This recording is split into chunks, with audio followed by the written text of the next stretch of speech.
Yes, we got that. Okay, okay, good. Everyone, I just want to tell you that you do have the option to send us a chat message or raise your hand or type us a question. Down at the very bottom, if you put your cursor down at the bottom of your screen and hover it there, you'll see the options that are there.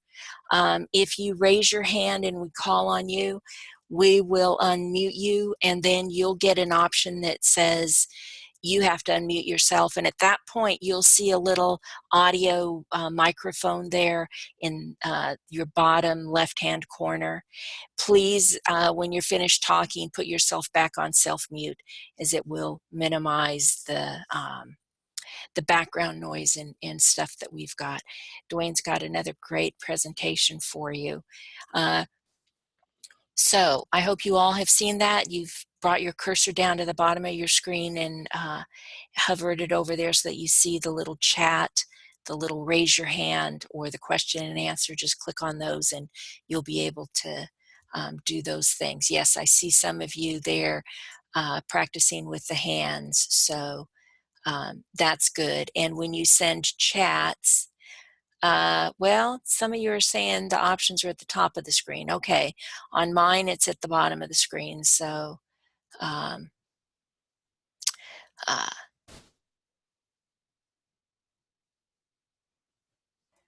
okay, over to you, Duane.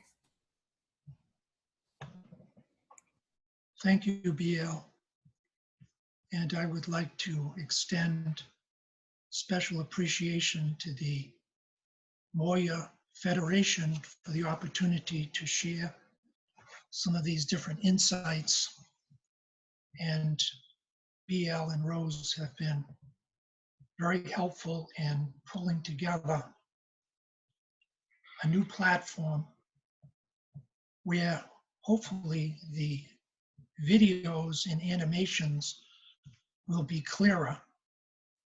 And we would like feedback from members of the group, particularly ones who may have been here in our last presentation, so they can compare the quality of the animations and sound from the earlier presentations to the one we're giving today. And for any of you who have done Moya webinars, it has been a tested and true tool, but we're trying to expand so that more visual animations can be used. But again, as BL outlined, it's sort of in the experimental stage. So any feedback would be very helpful.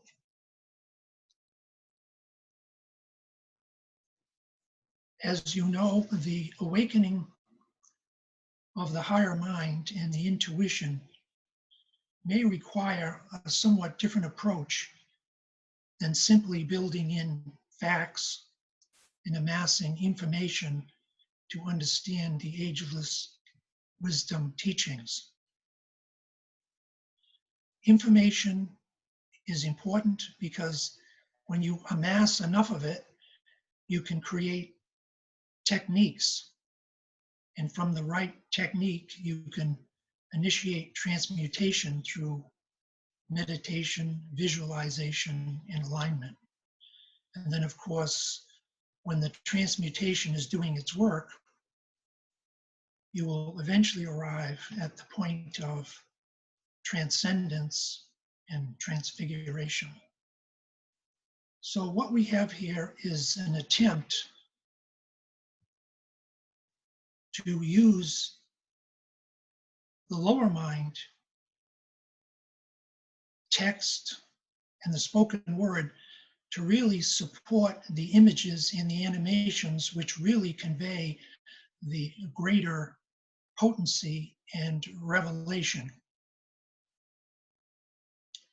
So let us begin with one of my favorite quotes by the Tibetan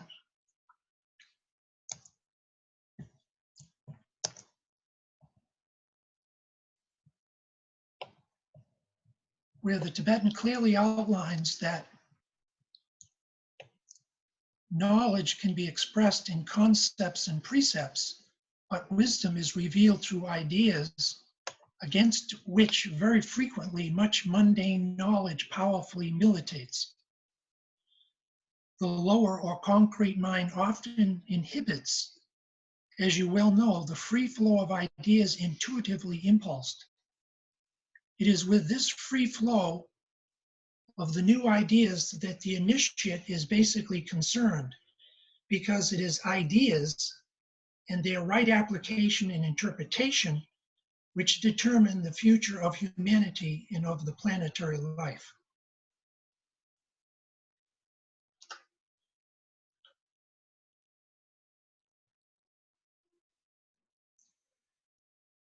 The lower mind is important as a preliminary foundation or staging ground in which we can reach up to the higher mind in the intuition.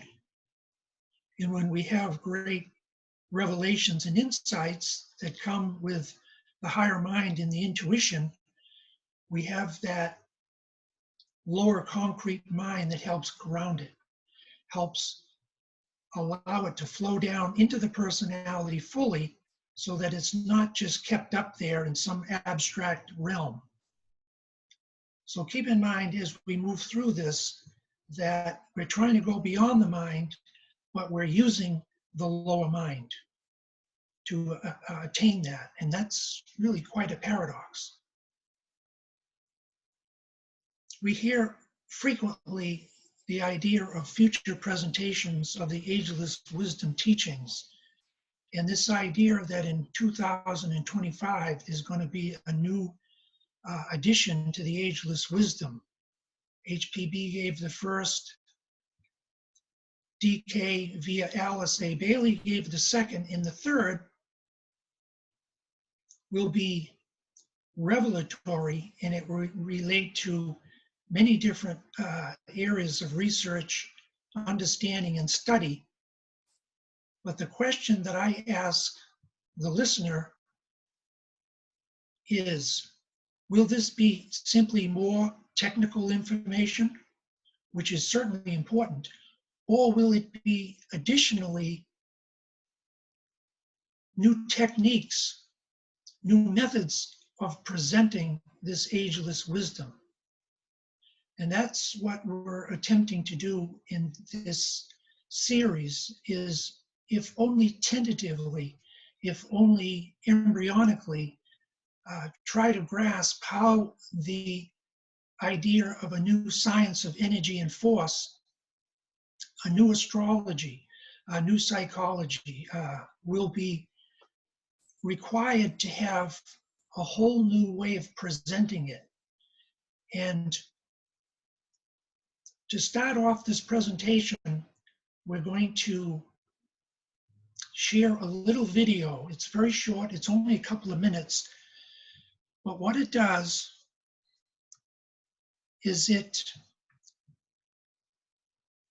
reveals what some scientific researchers have developed around a new type of holographic work. We at Brigham Young University.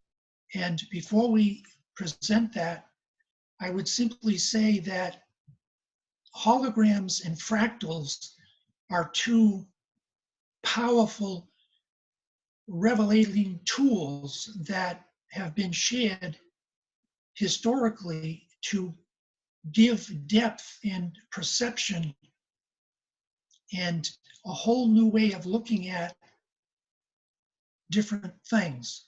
And so let's put on your headphones if you don't, so you can hear it clearly. And it's only 2 minutes, and I think you will find it very interesting, because we're going to discuss it briefly afterwards as far as its potential in the future in many areas, but particularly the ageless wisdom teachings. They have created a volumetric display that is both high resolution and full color. It is very much like the displays of science fiction. We started this project with the goal in mind of creating the Princess Leia projection. Often when we think of an image that's floating in space that's 3D, we think of a hologram. But really, a hologram cannot make the Princess Leia image, or the Avatar table, or the Iron Man display. A 3D image that floats in air that you can walk all around and see from every angle. This image is called a volumetric image. Essentially, it's an image that is taking up three-dimensional space.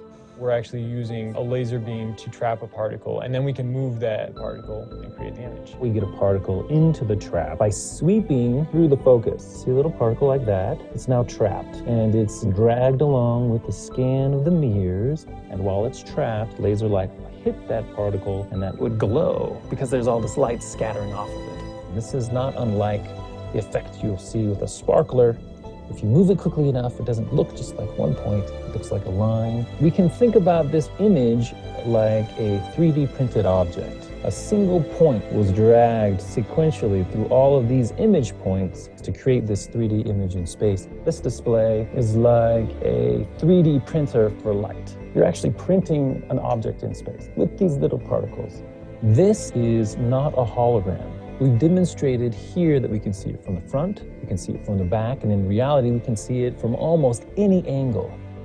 Here we see the culmination of 3 years of effort. Our display is projecting a small particle focused right here. It's being dragged up and down, vertically rastering this image of Princess Leia. The contribution BYU has made is that we're providing a method of making a volumetric image that can essentially create the images that we imagine we'll have in the future. The future won't be the future without a Princess Leia projector, and this can make that a reality.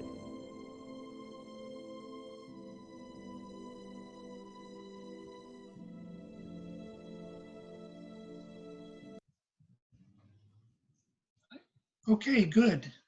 I hope everyone was able to see and hear that short video, because to me, it defines the way of the future as far as presenting in new and creative ways existing wisdom teachings.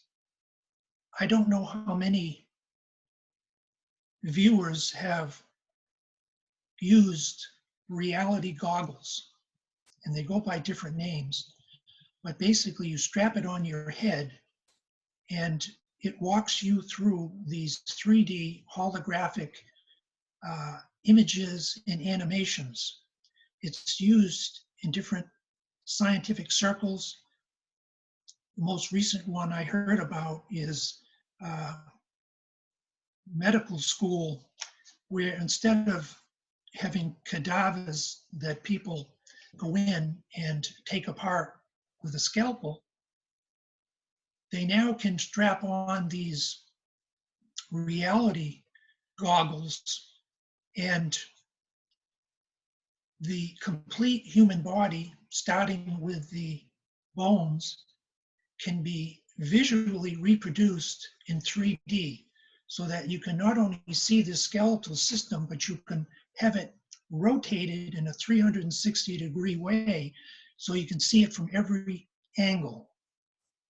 And then you can go from the skeletal system into the muscle, the nerve, the blood system, and then of course all the organs. To me, it's a very powerful revelation of things coming in the future. This video that we just presented is actually, as it described, considerably different than regular holography. And it may be possible in the near future, through discoveries and developments in neuroscience, for people to literally create images like you just saw by thinking about them. And that's another area of research and experimentation that we're going to go into in some of our additional presentations. But I just wanted to share that with the group, because I think it has a lot of potential. It's not just the quality of what we present, it's how we present it. Okay. Now, I know everyone here is familiar with the 7 rays. It's sort of required to be able to understand really the ageless wisdom, because the 7 rays sort of comprise everything from the highest levels to the lowest levels. But I want to go down through some images that will help you see the 7 rays in new and creative ways. And after these different images, we're going to end with an animation that sort of pulls together all these isolated images that we're sharing here into more of a intuitive perception that ties them all together into one seamless whole.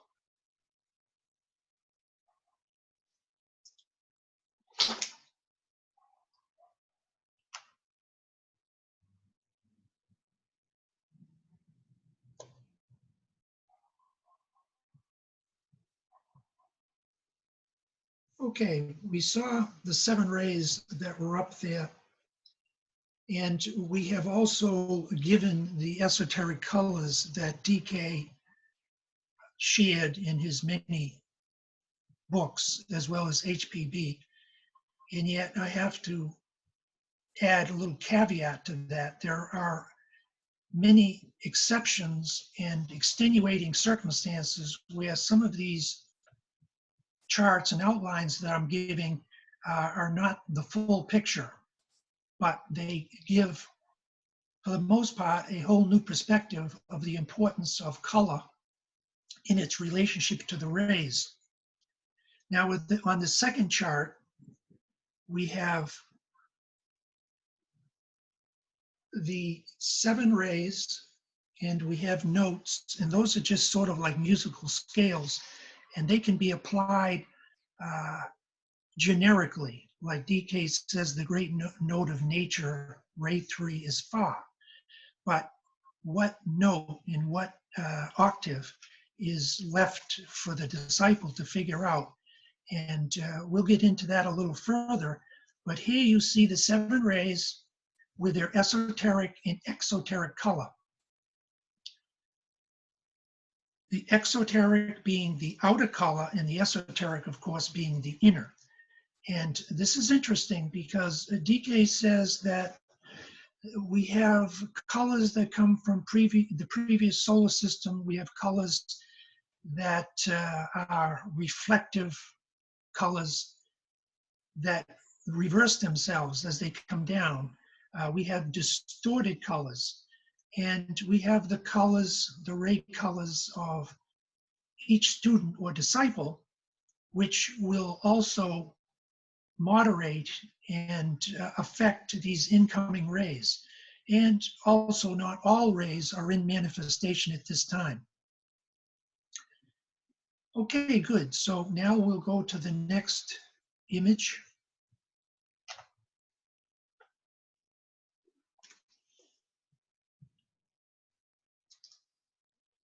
Now here we see the 7 rays in a more circular design. And this is important because as we move through this, we're going to see that the rays and the planes, the bodies, they are really spherical. And to understand them on a higher and more abstract level, you have to, as HPB said, realize that all living spiritual entities are spherical. Now, this is just circular, but we're going to move slowly towards those animations that show the beauty of the spherical animation. So you have in the center, we live in a second ray solar system, so you have second ray blue, that center disk. And then from that, you have the triad, ray 1, red, 2 blue, 3 green. And from that, your 4 additional subsidiary rays manifest and ground themselves. And so you have in totality 7 rays. You have the 3, the 7, and then you have the 49. And the 49 are the outer periphery, and you can see towards the left, they're numbered. Now this is important because as we explore the rays and the planes and a number of different things, the subplanes are all important. Simply to say something is a given ray is a place to start, but until you understand what subray or subplane you're dealing with, you're not getting the full picture. This is pretty much the same image you just saw, except for here, most of you who have participated in my presentations know I'm very big into the Deva and angelic evolutions. And in this chart, and all of these will be available for people to peruse in their own time frame, because this, of course, is all recorded. Starting at the top, well, let's start at the bottom, where you have the ashram of Master Moya. The devas he works with are primarily gold, white, and flame. But you have to keep in mind that if you look under that, you'll see the 7 subrays. In other words, every ray has 7 subrays, so that every ray has those 7 subray colors or notes built into them. And this is how all the masters, as we go around the wheel, communicate. Each one has a predominant ray or rays that they work with, and they communicate amongst themselves by the subray coloring, because everyone has a miniature rainbow or hierarchy of color built into their group, into their ashram. So starting at the bottom, ray 1, and working clockwise, we have the Master R working with the color green, but actually in some respects,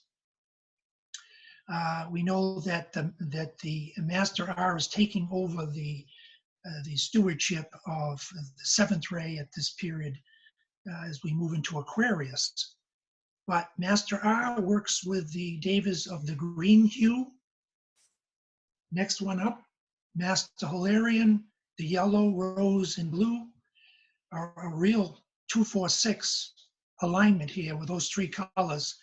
Master R stepping in for the Maha Chohan, or is working with the violet devas, and particularly with 4 grades. And these 4 grades of devas are important to understand because they relate to the 4 physical etheric levels, higher levels of the individual person, and they have a direct relationship to 4 cosmic ethers that we will later explain in greater detail, and why color, sound, number, and geometry are so important. So coming around, we have the Master Jesus with rose and blue, but interestingly enough, he also works with the violet devas, attempting to impose not only a new, purer, higher quality 6 ray, but through the rhythmic, intelligent application of the 7th ray. And then, of course, we have Cerebus Bay, next one on the right, 4th ray yellow, and below that, the Christ in KH, who work with rose and blue, the 2nd ray and 6th ray qualities. Again, all of these masters work with all of these Davic groups or angelic groups, but those are the predominant ones they work with.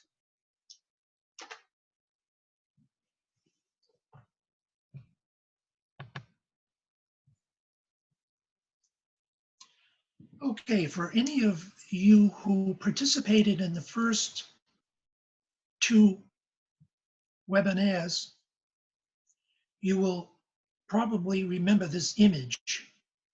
And the image primarily was an attempt to show through the law of septenary sevens in the law of correspondence that the physical plane has a reflection, or perhaps let's reverse this to be a little more accurate.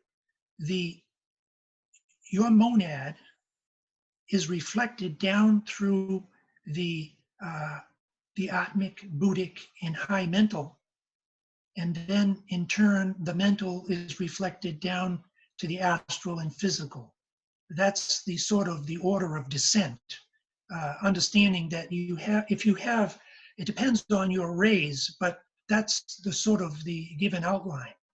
And so when we look at this chart, just to review briefly before we get into number and sound, that the ability to understand the personality ray and the ability to understand etherically the different colors of the etheric body that we inhabit will be reflected on the astral, mental, buddhic, atmic, monadic, and logoic levels.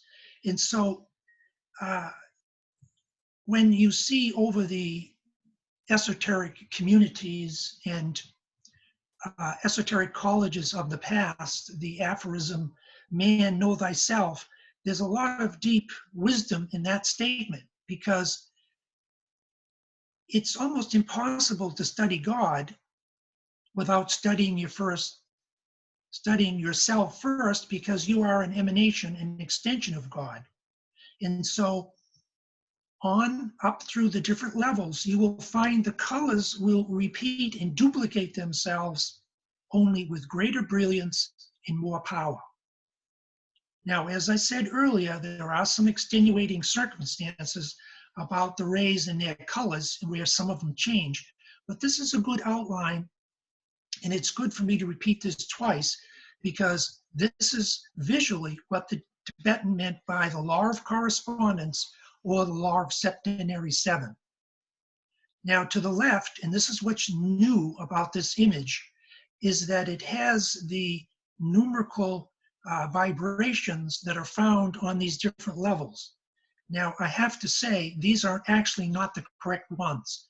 H.P. Blavatsky gives them in the Secret Doctrine and in her private, actually, I think in her, maybe the Secret Doctrine, but I know for sure in her esoteric teachings to students that have only recently come to light and been published publicly. But if you can imagine a vibration that has 100 million oscillations, like on the monadic level,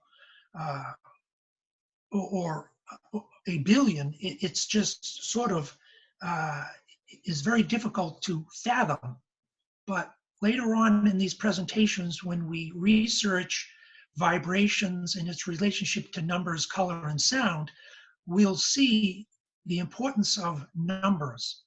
Numbers are not just symbols of things, they are also things in themselves, and that will require greater elucidation later. Now, I'm going to ask the group if there are any questions up to this point. Yes, you have two questions that are the same, pretty much. And the fuller of them is, what are the names of Master R and S, please? The full names. Master R and S. Serapis Bey is S, and Rocket C is Master R. Okay, thank you. Those were the two questions I saw. I don't see any others at this point.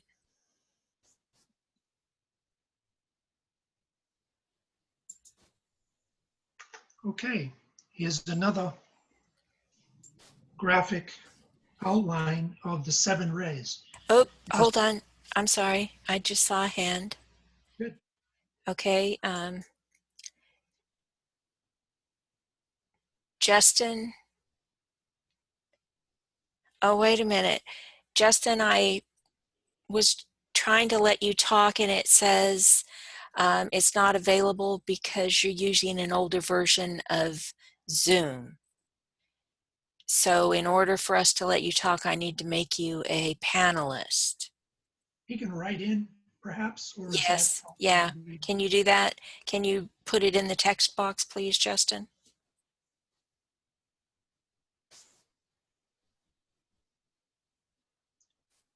So as Justin writes that, I'll just continue.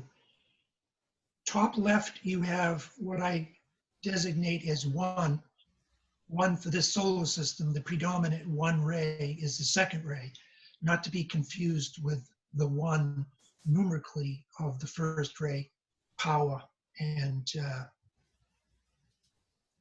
okay, the next image to the right, and we'll just wait for Justin. There's no rush here, so he can continue typing.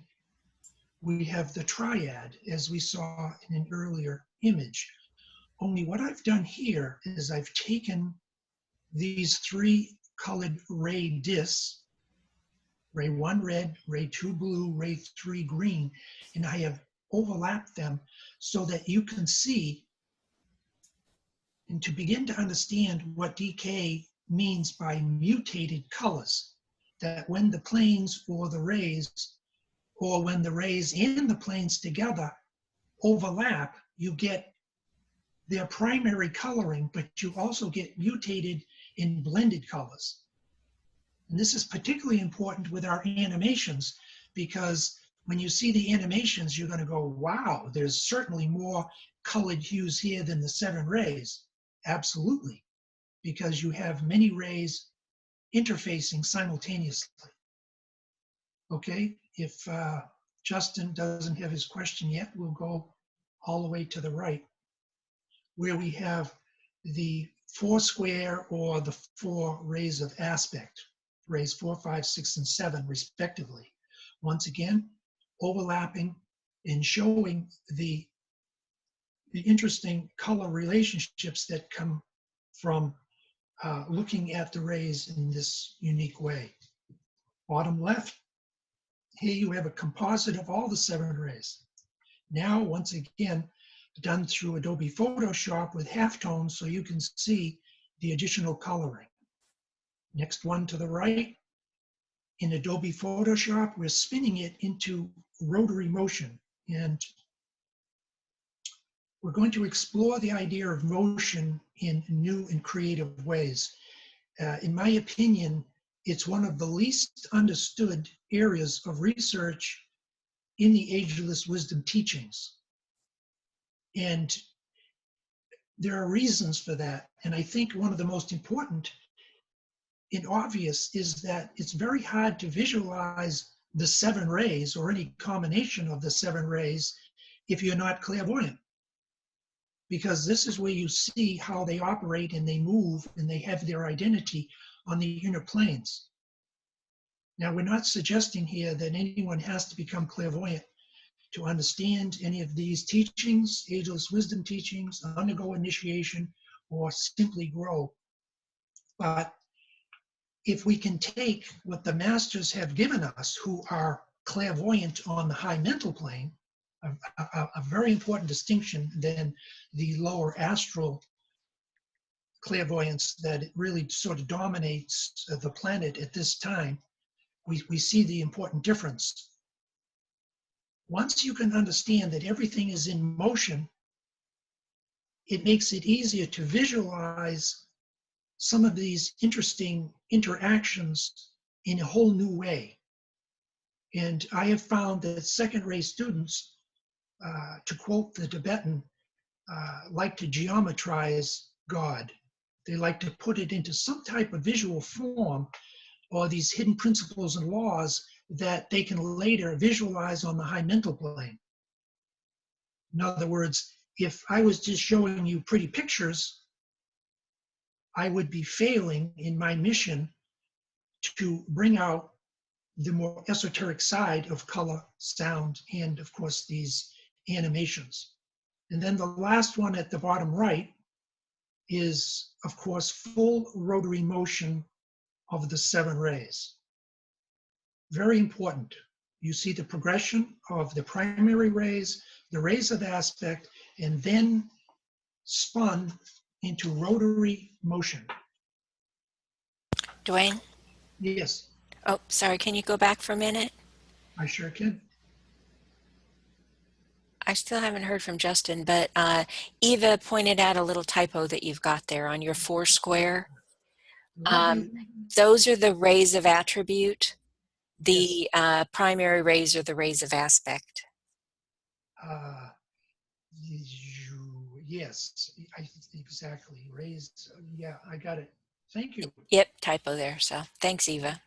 This is important because a lot of this work is very experimental at this stage, and I am notorious for typos. Okay. Now we're going to go into the idea of the rays in the planes. Everything that's constructed on the inner planes is the result of 3 types of energy. And I'm simplifying this for convenience, but it's nevertheless true. The original impulse, which is the first ray, and its ability to stimulate or galvanize into activity or bring into existence is another way to look at it. If any of you have studied the stanzas of Deanne, the rays and planes, but again, the rays and planes should not really be taken as independent principles and laws merely. At some point, you have to recognize that they interface, and as they pass over and through each other, each shares the mystery that the other needs to complete or make whole. And this is one of the mysteries of initiation, one of the mysteries of creation and growth by all living entities. You got the will, which is the first aspect of deity.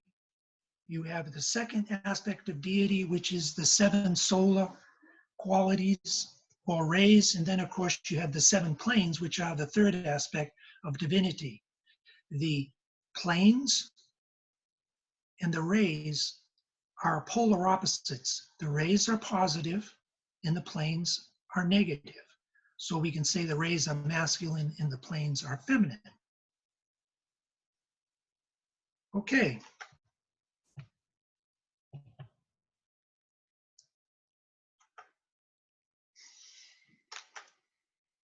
I think we skipped one. There you go. That's the one I want. We're having a little difficulty with our computers here, but with Rose at the helm, it'll be quickly resolved. You got Andrew asked if you could repeat that.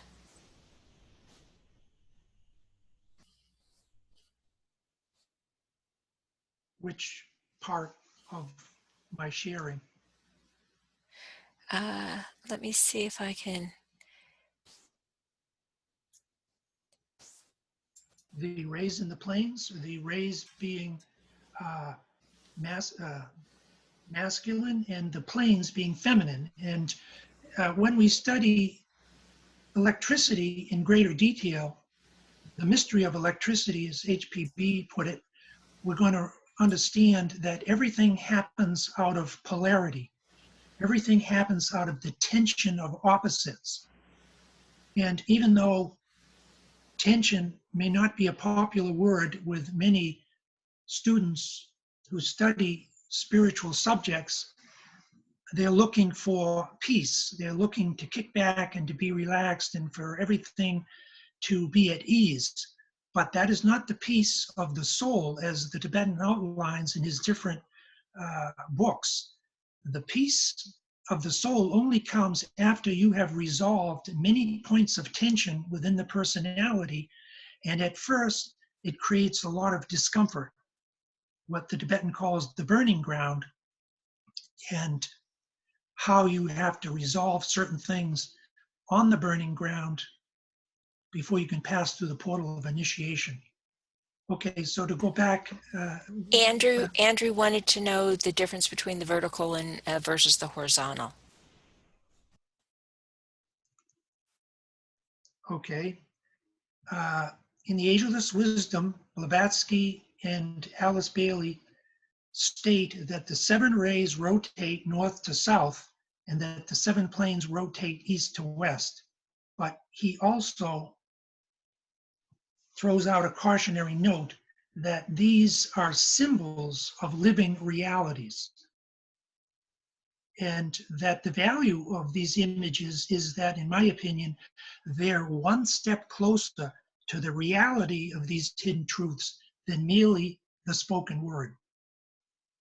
But they are also only symbols, just like words are symbols.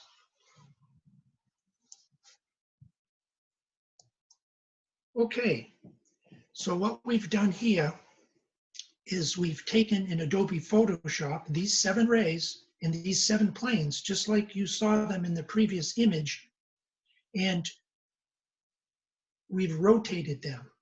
And again, if you look at the very center, you will see a point of pure abstraction. That is the will. That's the first cause. It's the hidden energy that is used to impel evolution forward, or I should say involution, because on the first out breath, it's a descending, and then only afterwards does it become a reversal of that. The out breath becomes the in breath. So imagine this as the out breath of God, symbolized by that Laya point in the center, which is the point of black. It's pure abstraction. And you can call it unmanifested Fohat, or you can see Fohat coming into manifestation. And what it does is, as it comes down like a lightning bolt, it causes the sensitive matter on the lowest Davic levels to go into a type of rotary motion, just as if you plunged a piece of wood into a round vat of water.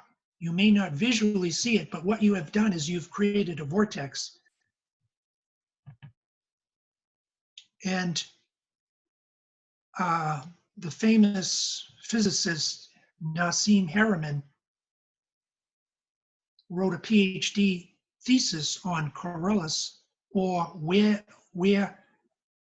movement comes from. Where does it come from? And it's beyond the scope of my presentations to review the stanzas of Deanne in the old commentary and other things, but it's important for you to see that it is the will aspect that causes these other qualities to go into motion. And when we go a little further down in our presentation, you'll see that it's really the first aspect of divinity, the will, and the third aspect of divinity, the matter or active intelligent aspect, that gives birth to the middle principle, or the Christ light, or the second ray.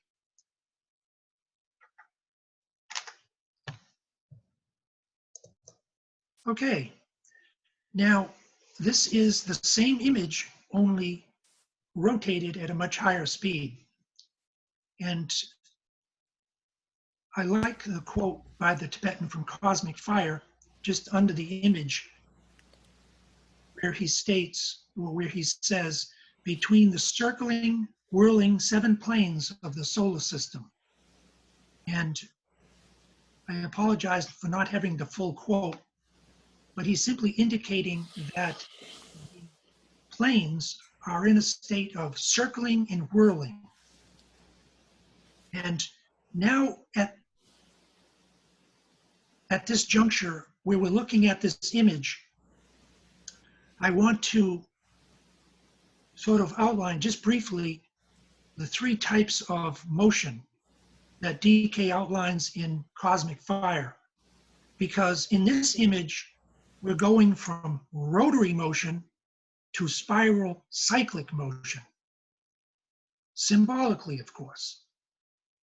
And the third aspect of deity relates to rotary motion. The second aspect of deity relates to cyclic spiral motion. And the first aspect of divinity, the will, relates to the still point at the very center.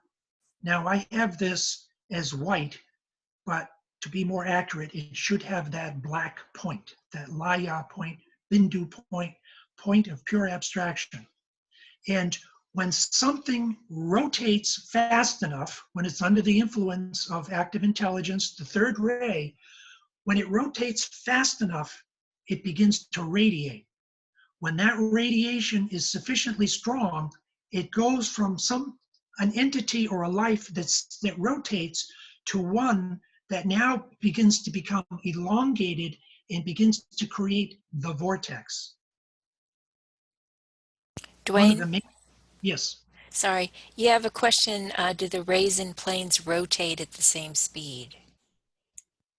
I would say, from my understanding, no. They do not rotate at the same speed. And that will, at some future point, explain some paradoxes and different mysteries around the teachings. They do not rotate at the same speed. And I'll give you an example. D.K. talks about the second ray monads. And he says that they move the fastest because we are in a second ray solar system. So in other words, when you're trying to understand your ray makeup, and we're going to explore that in great detail, your different rays, if you come to understand the second ray, you realize that these people jump on what I call the spiritual bandwagon right out of the gate.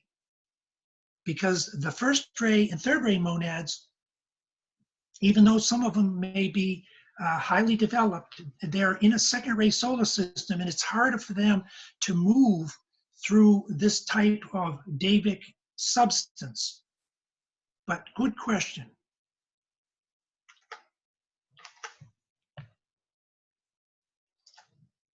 Okay, now we're regressing back slightly, but I want you to see the rays and planes in as many different ways as I can possibly graphically render.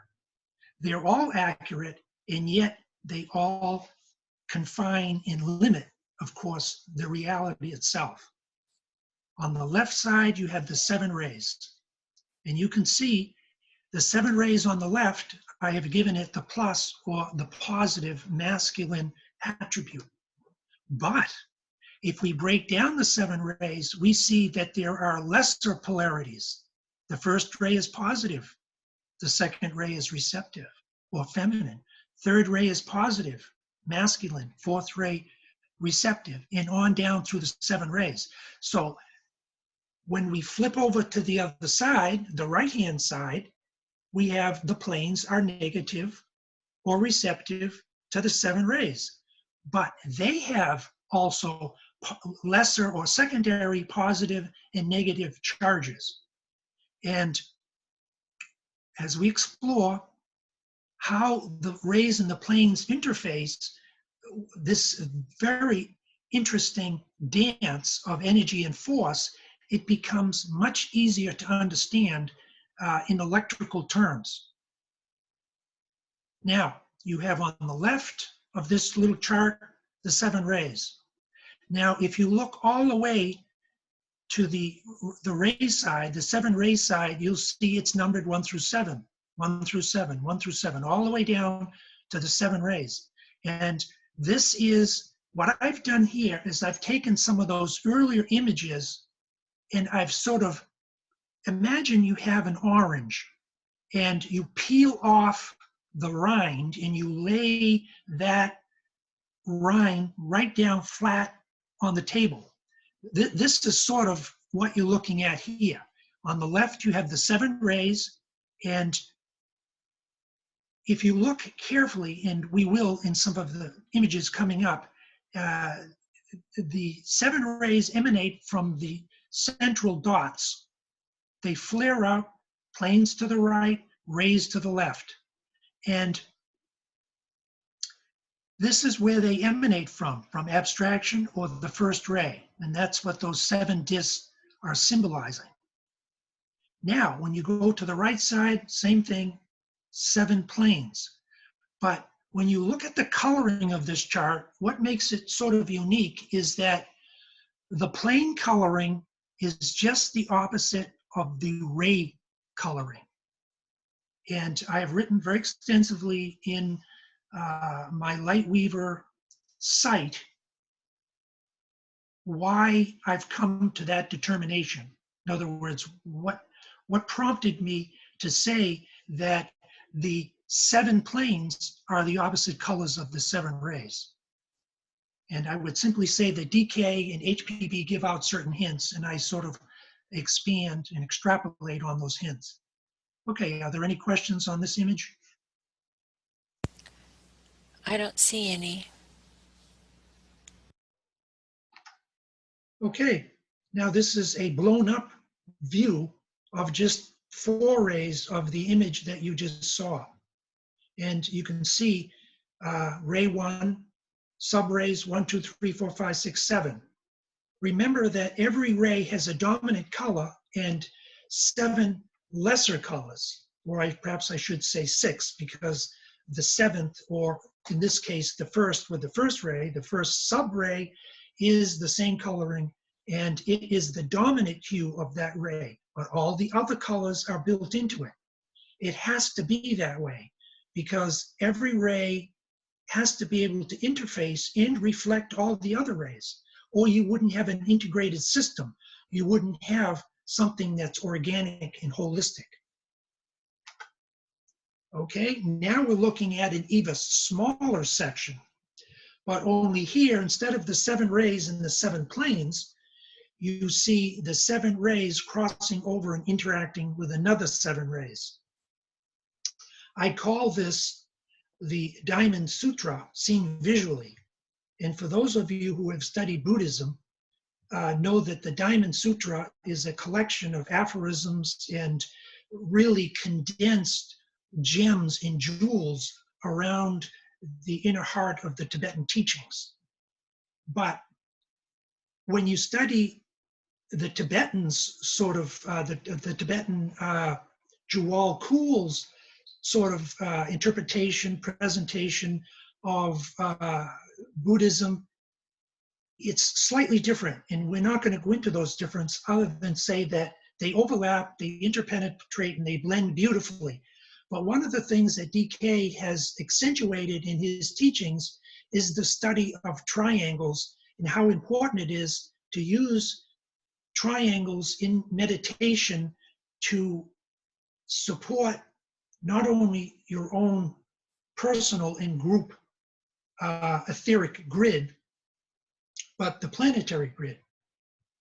That the masters right now have taken the initiative to reinforce and strengthen, and they're training humanity to take that job so that they can go off and do higher things, to oversimplify a very abstruse area of research and understanding. So people should look at the rays and their relationship to triangles in new and creative ways. And that's another thing in these presentations we're going to attempt to do. And the diamond is the heart. It is the immovable. It is the central core.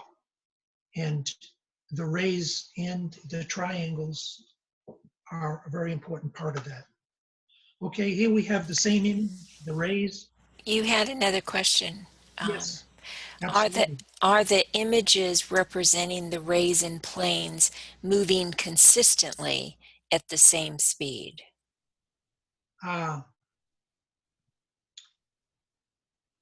No, I do not think so. And the reason for that is because the 246 line has less inertia than the 1357, with the understanding that the 7th ray sort of is inertia, so take that as a additional qualification. The rays move at different speeds, as we shared earlier, in the planes. And that is one of the secrets of initiation, and one of the secrets of passing through the portal is to understand what your rays are, what their colors, what their notes are, and in your visualizations, use those known facts to build the Antakarana bridge. Okay. Rose has shared that I didn't explain this one sufficiently. This is the same image as before, only instead of the 7 rays interfacing with the 7 rays, this is the 7 planes, or else should I put it the reverse, the 7 rays interfacing with the 7 planes, if you're looking, of course, from above down. Look at the exquisite panorama of interlacing forces. Look at the breadth and depth of the amount of triangles that can be created.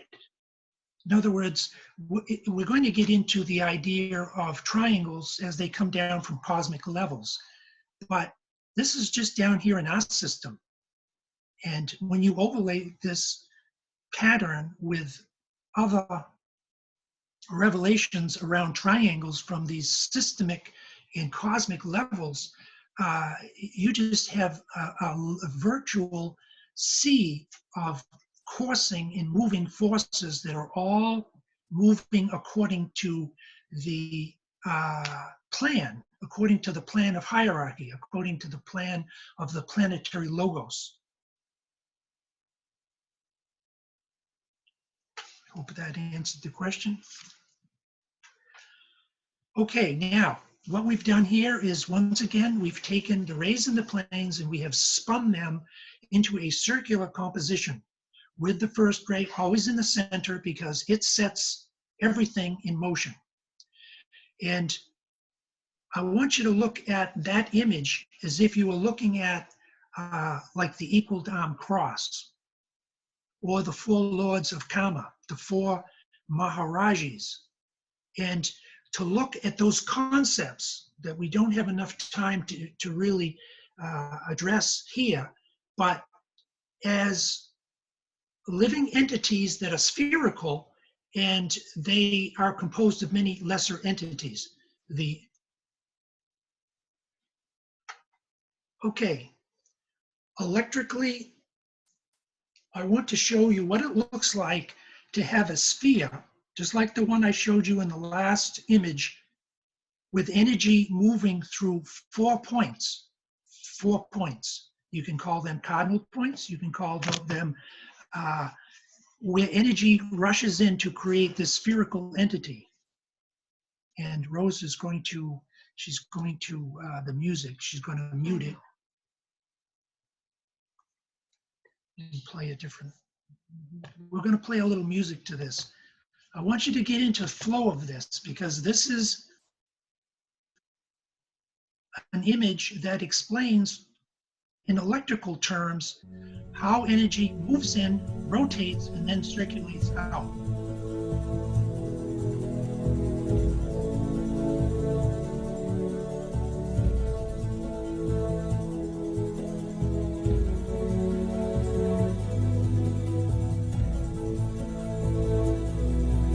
Perfect image of the black dots, which really symbolize polarity, and how energy rotates around the poles.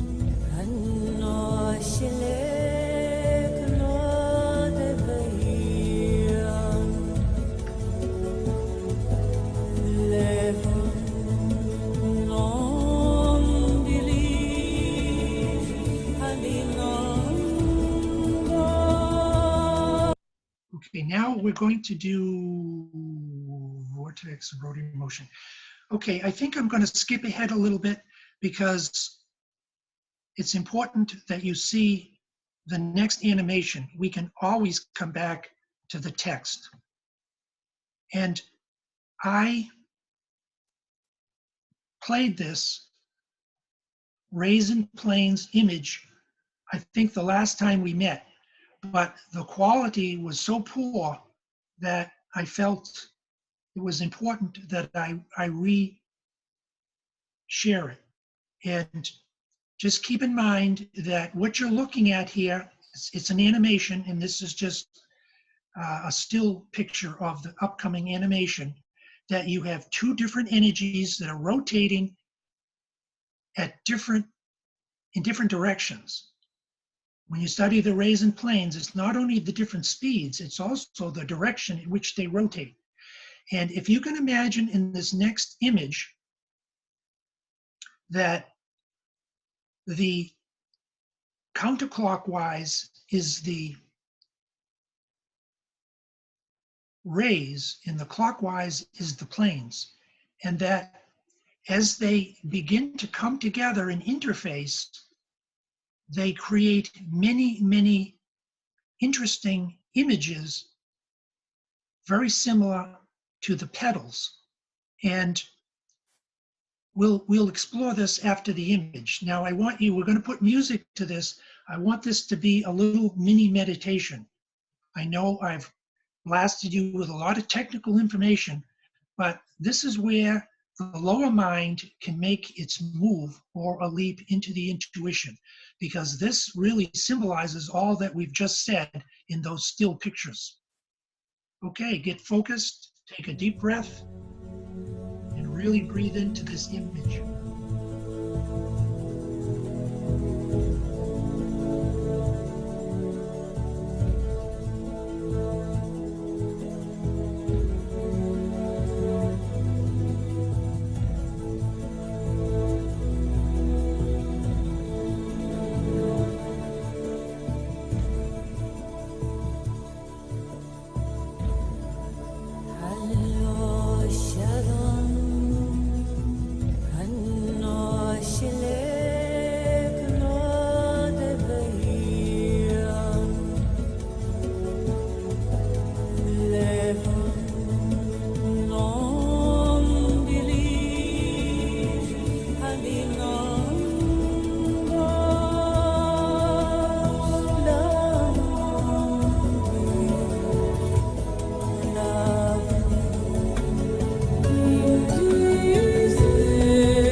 Excellent, you can leave that image right there, Rose. When these two rotating energies going in opposite direction meet, they create friction. And friction, as Nassim Harriman has pointed out, is what causes rotary motion, or what I use simply as drag. When you pass something through something else, the one that's the most permeable will turn. It'll begin to rotate, like two weather systems that meet, and they try to cancel each other out. They can't, so they rotate and they create powerful tornadoes, hurricanes, and storms. And in the very center of this, you'll notice the discharge of like electricity passing back and forth. And that's also a part of the two different organisms that, in a peculiar sense, have now become one organism. In other words, when a ray passes through a plane, it shares its quality for the quality of the other. And out of that marriage becomes something greater. DK has pointed out that when two or more energies meet, light blazes forth. And this is a perfect example. Are there any questions at this point on that image? Because this, You have a couple of comments, actually. One refers to the prior image. Asha says she can feel the divas and elementals from the different dimensions moving from wave to form with that music and video that you showed. And she says it's just a feeling statement from her. Yeah, that's the one. Not factual, but I thought that was important to share. And then concerning the second one, Anna asks, where may we find the Ray and Plane Petals video online, please? Light Weaver site? We didn't mention in this particular webinar, but Duane shares his slides and he shares his links. So we have this will be embedded in the recording as well, right? Yes, we'll add it.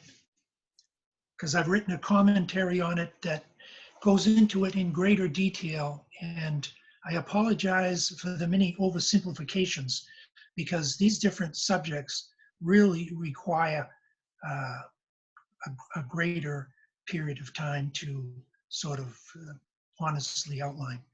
Okay, so let's just jump up here to a few of these quotes. And I love this one here. People often say, well, wow, this is fantastic, but how do you know this? Where do you get this information from? Well, it would be pretentious on my part to say, well, I went into meditation and this is what I saw. Even if I did, I would not subject the group to my personal opinion. And that's why I use these quotes. These quotes are powerful. They're written by a fifth-degree master, and I am always humbled when I read them. Okay, the vortex in dual rotary motion. In the whirling of the force through the vortex, which whirling forms the petals of the lotus, it will be observed that certain petals predominantly stand out. Now, what's so beautiful about this image that we just shared, and I hope it's of a higher quality than the last time we shared it, because this is the whole purpose of going from GoToWebinar to temporarily using this Zoom format. So I would like people to give us some feedback if they were here in our first two presentations.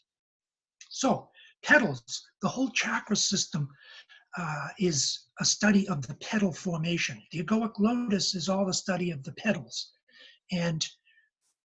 But how are the petals created? Well, they're created because the first aspect of deity, let's take the egoic lotus, stimulates the second and third aspect of deity, and these petals come into formation. So it's the first ray that's really behind all of this, but because we can't see or experience the first ray and its full implications or impact, we can only allude to that first ray and study the second and third rays, which are more within our perceptions or domain of observation. Okay, let's take another quote right here. This is a powerful one. It is simple to grasp the information intellectually, data regarding the centers of force. It is most difficult to bring about the rearrangement of the forces flowing through these vortices, and to learn to function consciously through the higher centers, subordinating the lower centers, or the lower ones. Later on, in additional Moya presentations, we're going to show how the greater vortices of the solar angel, or right up to the monadic level, they impose their higher electrical energy on these lesser entities and cause them to reverse their polarity and to, what is the dynamic or the interface here? This rearrangement of forces flowing through these vortices. And the Tibetan has given us many hints, and I have simply tried to put, however difficultly, images that can lead to some kind of visualizations on the student's own part. It is of vital importance to the modern aspirant for the mechanism of their transmutation results in the activated heart, the throat, and the eye, and lead to true esoteric endeavors and to create work on the subtler planes. For the mechanism of their transmutation, what you're looking at here is an attempt to show the mechanism, the inner mechanism of transmutation. Okay, and then, of course, this last one, and then we're going to have more questions. One of the fundamental concepts which is grasped by all magical workers is that both will and desire, rays 1 and 3, are force emanations. They differ in quality and vibration, but are essentially currents of energy, one forming an initial vortex or center of activity, being centrifugal, and the other being centripetal, and the main factor in the accretion of matter into a form around the central vortex. Okay, what he's simply saying here is that there's two vortexes. I refer to it as the father vortex, which is the first aspect of divinity, and the mother vortex, which is the matter. And they're both rotating in opposite directions, and one is seeking to impose itself upon the other. The will of the father on the great mother. But it's not an imposition, it's more like a marriage. It's like on a whole different level. Okay, let's see if we can just, okay.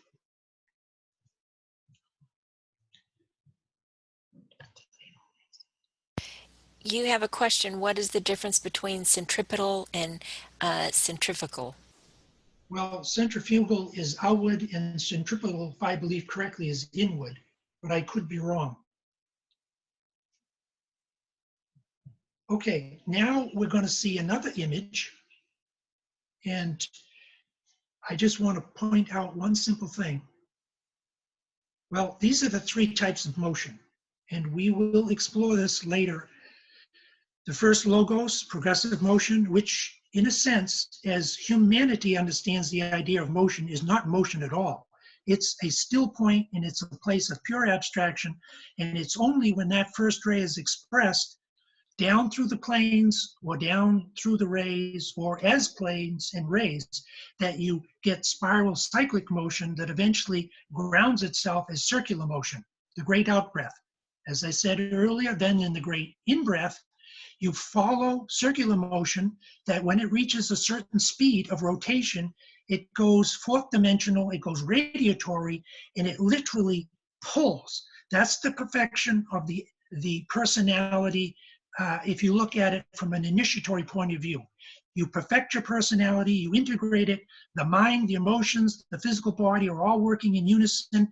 They're meditating, they're directing their attention through radiation to the next level of motion, which is spiral cyclic on the second ray level. And that's where you get this is how you get movement. In other words, how are the rays and planes? How are the bodies? How are the chakras? How do they interface? How does one emerge out of the other? And this is what we're going to study through animation and through motion. Okay, and as we get into the last animation here, and we'll have more questions, there's a curious phrase, not only in the Tibetan's material and wonderful contribution, but in many, many other systems and philosophies and metaphysical systems, the idea of welling up.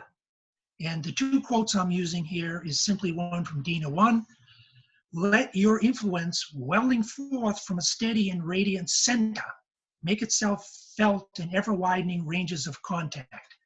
Okay, then a beautiful quote from Cosmic Fire, a welling up of magnetic force on Sirius, which produces effects upon our solar system. Okay, so now we're going to go a question. Okay, any questions? I don't see any right now. Okay, we'll go to the next image. Now, this is a vortex with all of the 7 rays. They're sort of all rotating at the same speed. Keep in mind our previous discussion how the rays and the planes do not operate at the same speed. And they also rotate in pairs. Another subject we'll discuss. But I want you to see how the outer periphery, first of all, is faced with triangles. But if you look carefully, you can see the triangles can be squares. And this, as the squares pass around, you can see how by passing a line diagonally from one side to the other in both directions, you come up with triangles. And that is one of the purposes of the Ageless Wisdom teachings, is to take the etheric grid around the human constitution, or even the group, and change it from a square, which is the personality development, into the triangles, which is soul development. But keep in mind that a triangle may be the vortex in its early stages of development. And there are exceptions to this statement, but I prefer to just make it very simple. And that personality development is dominated by the symbol of the square, the soul by triangles, and the one monadic life by the sphere. Or I should say the circle that eventually emerges into the sphere. So you have the 7 rays pouring down at the northern point. That's the masculine side. They circle on down through, and then they sort of emerge at the bottom in the feminine pole. Although, to go back to some of our earlier discussions, it's actually going, you could actually see this one going up and one going down simultaneously. In other words, it's very, very difficult to render animations and images that really give a full outline and visual of what's taking place. But what I want the group to focus on more than anything else is the very center part that looks like a fish. In the very center, that is a new forming sphere. In other words, this idea that we discussed earlier of welling up. Well, where does the energy come from? Well, we said it comes from the first ray. It comes from Fohi. It comes from some unknown place. But this is how spheres that can symbolize the rays and the planes can nest within each other independently, and yet all part of a composite organism that is fulfilling one greater purpose. And that is probably the most important thing I've said during this presentation, and this is perhaps one of the most important visuals. You have a question on this, yeah. So Andrew says, so in this image, is the vibratory balance point in the vesica of this geometric pattern? I'm sorry, could you repeat that again? Sure. Is the vibratory balance point in the vesica of this geometric pattern? Yes, I would say so. Those who have studied divine geometry know the Vesica Pisces, or the Vesica Pisces seen very popularly with the flower of life pattern, simply shows that how one life overlaps over another. What you're seeing here is this in more three-dimensional. It's not just one energy overlaps another energy. It's one is being born within the other. It's welling up from within it. And where does it come from? It comes from that place of abstraction we call, for lack of better words, the place of pure silence, principle of directed purpose, place of power. Any more questions? Yeah, we have a comment from Lucy. She says, centrifugal moves out from center, centripetal moves towards center in, I'm sorry, I'm going to butcher this, orthogonal wave, which she says is a right angle. So where does the centripetal force originate from? It seems the movement of the centrifugal force interacting with the orthogonal centripetal force is what makes the triangles. Yes, I agree with that. And the whole composure is held together by a state of tension. And that is the fact that the rays and planes are positive and negative to each other. And this is one of the secrets of white magic, the ability to use not only, well, let's regress slightly here. DK says that when you study your rays, you're naturally going to study the rays that are more predominant in your chart. But he says the initiate studies the polar opposites of his or her rays because it's a question, and I'm going to simplify this, of not just pulling away from something, but being pushed by something at the same time. In other words, you can use your opposite rays to break down structures or barriers that are limiting and hindering your growth and development. And part of the secret of initiation is not just to ride your rays into the infinite or up into the soul or the monadic life, but to use that pushing away, or that breaking down is perhaps a better phrase, that breaking down of the old so that you can move forward. It's what I call the push-pull of initiation. Thank you, Lucy, for that statement. That was very, very good. Any other questions?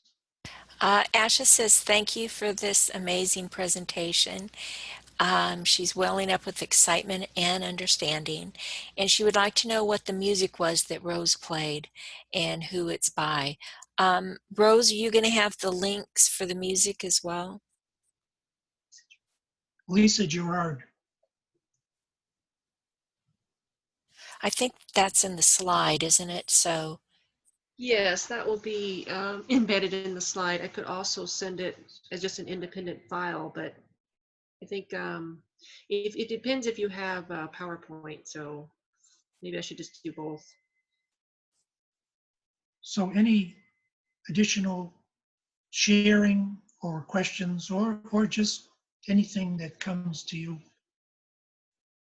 And keep in mind, we'd like to get a little feedback on the quality of the presentation as far as the visuals and the animations. my quality was much, much, much better. Thank you, BL, because this was a big stretch for Rose and myself to move into something totally new right in the middle of something that's just started. And I want to say this, that we want to make the go-to webinars that the Moya Federation is using is wonderful, and it's probably better than Zoom in many ways than what you've seen here, and will be used by the group continuously because of those obvious facts. But we want to let everyone know out there who's affiliated with the Moya University or makes presentations of their own, that we will make this available for their use. If they want to do animations and if they want to do videos, even if they're just short clips, and we're going to share the costs of this and make it available when it's needed, because again, I apologize for being redundant, but many people may not need animations at this particular place. I think we all need animations at this particular place. You have a couple of hands up. Let's go to Orest. Let me see if I can find him again.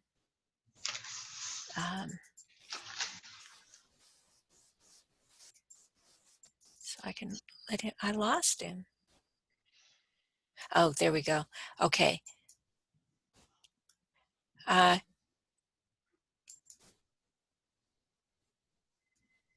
I'm trying to. There we go. Hello? I think, yes, we can Um, hear you now. There seems to be an emphasis on polarity.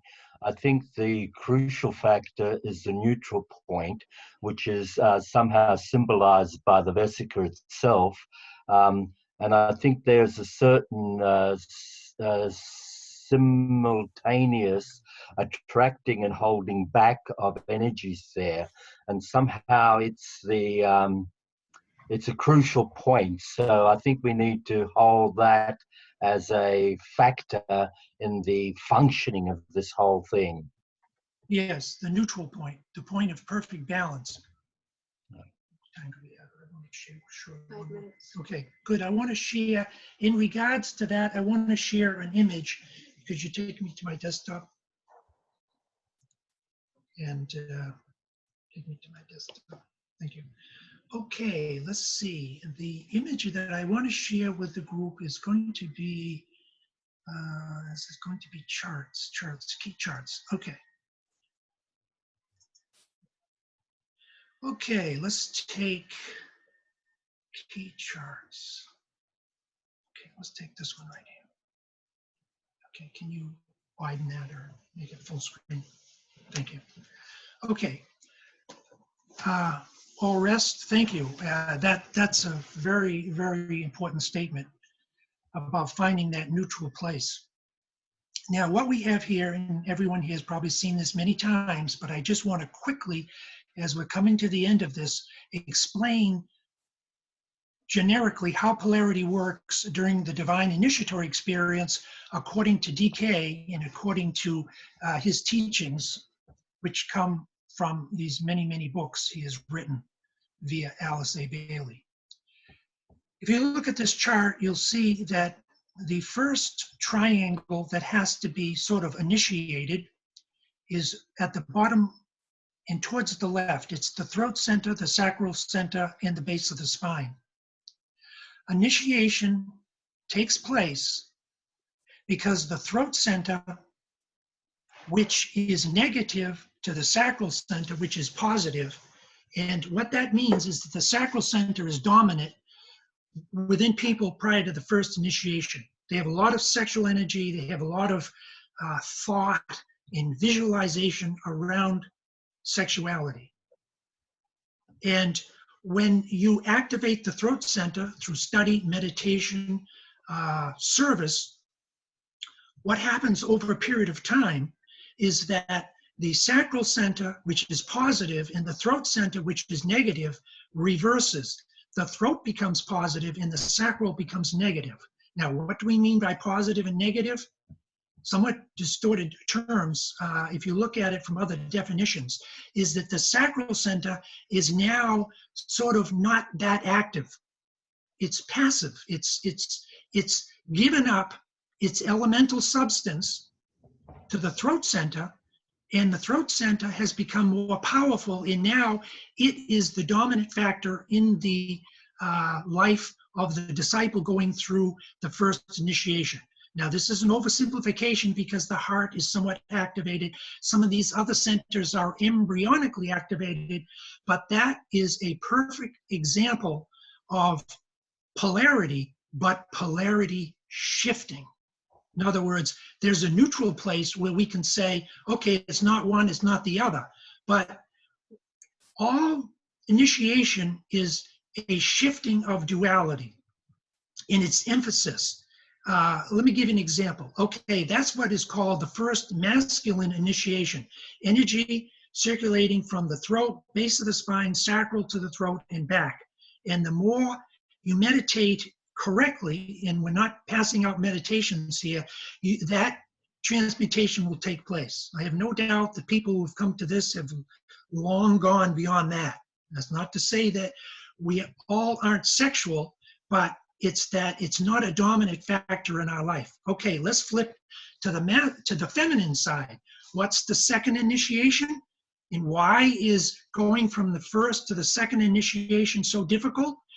On the first initiation, you're dealing with masculine elementals and devas. Now, at the second initiation, you're dealing with feminine devas. And so what happens is the solar plexus energy at the second initiation is drawn up to the heart center, and these prisoners of the planet down at the solar plexus, lower solar plexus, because there's a higher solar plexus, they become redeemed, they become refined, they submit to the will of the heart. And so now the energy circulates from the solar plexus to the heart, back to the base of the spine, back to the solar plexus, up to the heart. And this second initiation is built all over the first initiation. It's not, in other words, if you look to the right, you'll see an image of what is called magnetic and electrical polarity. When you're dealing with electricity and you're dealing with the rays and the planes in these chakras, it's not as simple as these little discs. They're vortices, but the vortices interface, like I tried to show in earlier animations, they interface with each other. And they have what I would call, for lack of better words, a semi-penetratable membrane where they have their own autonomy, yet energy passes in and out, back and forth. And so there you have the polarity. But there's a lot of tension. When you're drawing sacral energy to the throat, there's going to be a lot of discomfort because, to quote the Tibetan, you have to go through the burning ground. And what is the burning ground? It's the obstructions that keep you from going through these different initiations. And we're coming to the end right now. On the other side, it's the same thing with the solar plexus. You have to lift up the unredeemed substance of the lowest subplanes of the solar plexus into the higher subplanes of the solar plexus and up into the heart. And then you have a free flow. This is your point of neutrality, but not without a lot of work, a lot of discipline, meditation, service, study. Okay, good. I hope that makes it a little more practical as far as my statements around polarity and electricity. And we'll come back to this chart. It's a major point of focus because it objectifies what each person watching this presentation is undergoing or will undergo. Doesn't mean that you have to understand all the technical information. That's not the purpose of these presentations. It's to get a general mental outline and then to use the higher mind and even more the intuition and the heart, sort of pull it all together. So if there aren't any remaining questions, we're going to... We have one more question and one comment. Helen, okay. Helen says, I agree the visuals are superb and that they're much clearer, so thank you for that. Vera, let me see if I can get you. Uh-oh. Yes. There we go. Okay, you're good. Yes. Yeah, just feedback about the picture. My picture is fuzzy and everything, even the Duane's the desktop. So I don't know if it is on my end or. Okay, let's have a raise of hands. How many people were able to see these animations or these graphic images? Now it's good. Now it's perfect. Oh, okay. Well, that's important. We want to know that. Oh, peculiar. Okay, so. Yeah, I could see him. I could see him very clearly. Yes. Now, yes. Yeah. Okay, thank you for that feedback, because I did a little change there, and I didn't, because there's two ways with this thing of optimizing. So thank you for that feedback, because it seemed to change right when I did that. Correct? Okay. Thank you. Okay, so in closing, go ahead. You do have one more question that came in between then, oops, Yeah. I got more hands up too. Andrew says, how does this representation of the tree of life translate to the Sephira? The presentation looks great on my end. I think her screen, oh, yeah, Yeah. we've done You that. So know, his question is, this is a great question. When you study the ageless wisdom teachings, and it encompasses a lot of traditions, it's not Tibetan Buddhism, it's not Hinduism, it's not Zoroastrianism, it's not Taoism, it's not Sufism, esoteric Christianity, white magic, Gnosticism. It's all of them. And you will see so many similarities. It really blows my mind because I've studied the Kabbalah and the Tree of Life, and this literally is the Tree of Life and the Kabbalah. However, the position of the energies and forces may not be exactly the same, but the general outline is identical. You lifting lower energies to some higher place. And each one of these movements, each one of these initiations demands an understanding of certain laws and principles and in your daily life and in your meditations. Any other questions before we close?